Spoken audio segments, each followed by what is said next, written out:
Selamat pagi, Shalom. Kalau kita lihat dalam kehidupan kita itu, hati dan pikiran kita sering dia tidak nyambung. Sehingga kadang-kadang kita jadi sedih, takut, kecewa, dan banyak hal-hal yang lain kita alami. Tetapi ada kabar baiknya, hati dan pikiran kita itu ternyata yang menentukan mereka jadi apa enggak adalah bukan hati kita, bukan pikiran kita, tapi perkataan kita. Contoh begini, waktu kita lagi sedih, coba mulai perkatakan, aku bergembira karena Tuhan.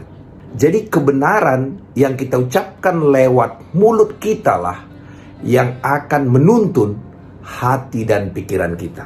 Maka dikatakan dalam Alkitab, lidah kita itu seperti setir daripada kapal yang besar.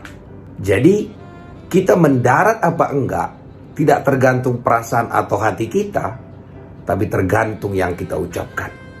Contoh seperti ini. Coba dibayangkan bahwa hakim itu bapak saya di pengadilan. Dia bapak saya. Tentu kami ada ikatan emosi, kami dekat.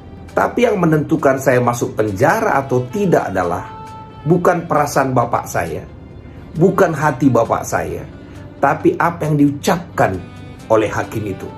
Walaupun dia bapak saya, kalau dia katakan saya di penjara, ya saya di penjara. Walaupun dia sayang sama saya. Karena perasaan dia, pikiran dia tidak bisa mengeksekusi. Yang mengeksekusi adalah perkataan dia. Sama, kita ini adalah raja yang bisa mengeksekusi apa saja. Kita raja dan Tuhan adalah raja di atas segala raja.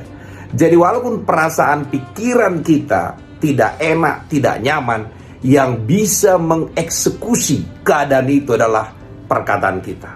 Karena itu jangan kalah dengan perasaan dan pikiran kita. Jangan kalah dengan hati kita. Kalahkan itu dengan pengakuan kita, apa kata Tuhan. Karena itu pagi hari ini, apapun yang kita rasakan, apapun yang kita lihat, apapun yang kita pikirkan, mari kita sepakat dengan apa yang Tuhan katakan. Caranya sepakat bagaimana? Perkatakan itu semua. Perkatakan apa yang Tuhan katakan, bukan apa yang kita rasakan, bukan apa yang kita pikirkan, bukan apa yang hati kita inginkan, tapi apa yang Tuhan perkatakan.